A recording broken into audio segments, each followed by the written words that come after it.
Let's go and see the world and just show them what it really means to live life golden. Yeah, we're golden, baby girl, we're golden. Yeah, to see it shine, we're golden.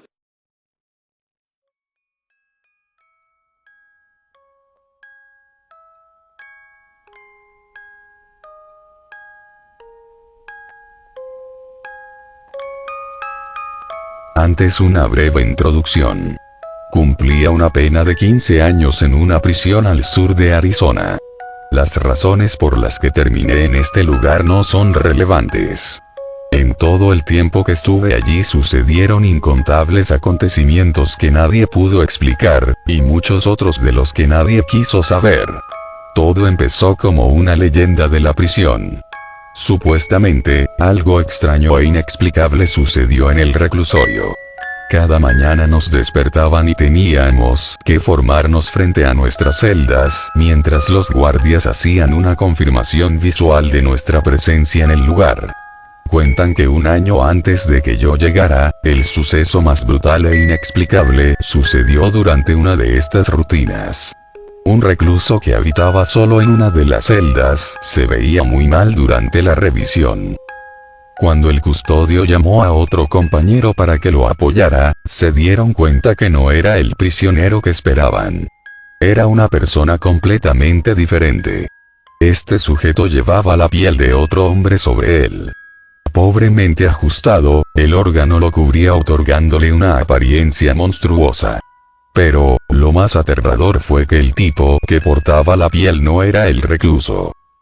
Se preguntaban cómo logró entrar a la prisión y a la celda.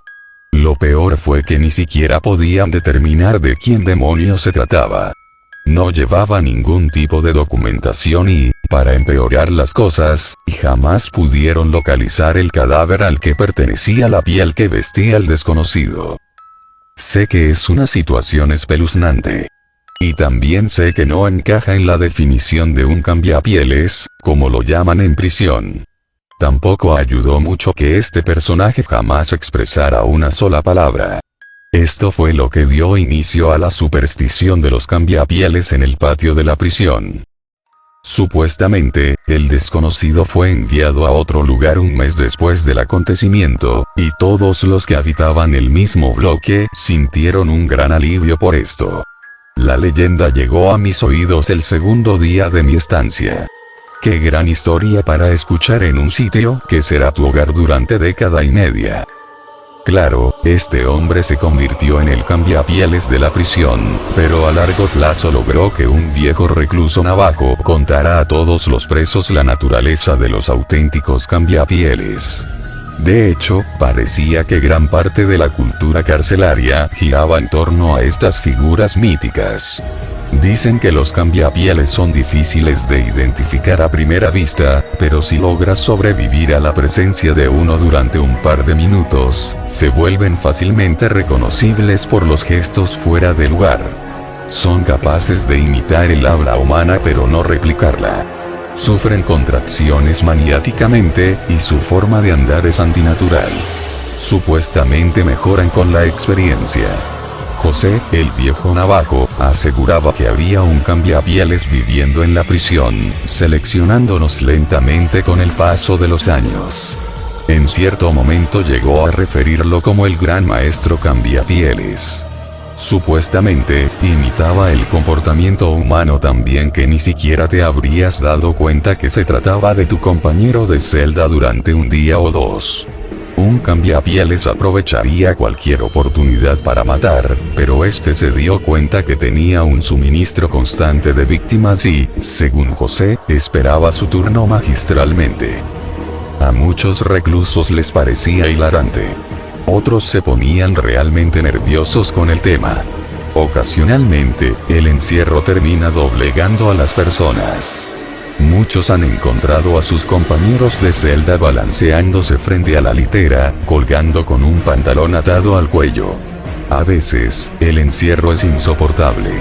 Sin embargo, en aquel bloque las personas solían desmoronarse de una manera muy distinta.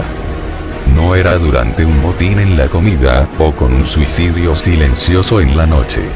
Los compañeros simplemente dejaban de hablar.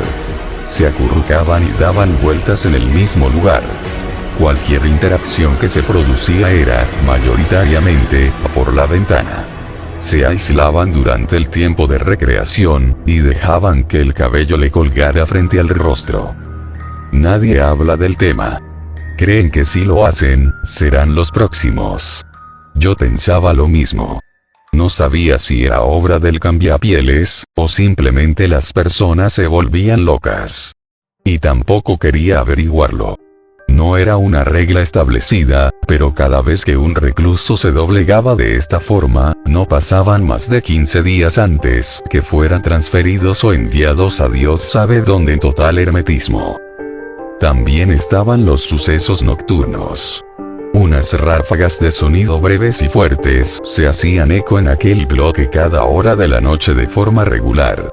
Era una mezcla horrible entre los chillidos de un cerdo sacrificado y el chirrido de las uñas sobre una pizarra. Es otra cosa de la que nadie prefiere hablar. Pero lo más aterrador eran los pasos y las sombras. El bloque estaba precariamente iluminado por unas luces que colgaban del techo fuera de las celdas, y los reclusos estaban en penumbras. Yo mismo observaba regularmente esas sombras revoloteando sobre mis paredes cuando, definitivamente, no había custodios cerca. Cierta ocasión, ya casi para cumplir mi sentencia, desperté, miré a la pared del fondo y encontré la silueta de una persona parada en ese lugar. Al revisar, encontré a mi compañero de celda dormido y no había nadie fuera de mi celda. Y los pasos. Todos odiaban los malditos pasos. Era la parte más inquietante de las noches. A veces, con mucho menor frecuencia que las sombras, era posible escuchar pasos impíos y apresurados. El sonido se parecía al de unos pies mojados golpeando un suelo de baldosas. Lo que sea que los producía, se desplazaba de un extremo del bloque al otro en un instante. Sin lugar a dudas, aquello no era humano. Si tenías la mala suerte de estar despierto antes de que empezaran, para el momento en que escuchabas los pasos al lado de tu celda y girabas la cabeza para ver a esta cosa corriendo, sonaban como si estuvieran 3 celdas más allá de ti. Todos odiaban los pasos. Lo acepto, yo también creí que eran lo peor. Salí de este lugar hace casi un mes, y tengo muchas otras historias que contar. Les puedo jurar que era mi turno. Aproximadamente una semana antes de que me otorgaran la libertad, mi compañero de celda y buen amigo mío se doblegó. Como habían hecho otros reclusos. No pude dormir en toda la semana. Por supuesto, dormí, pero no más de 10 minutos a la vez. Y jamás le di la espalda a mi compañero. La peor parte. Una noche me desperté y lo observé arrastrando el cuerpo entre los barrotes de la celda.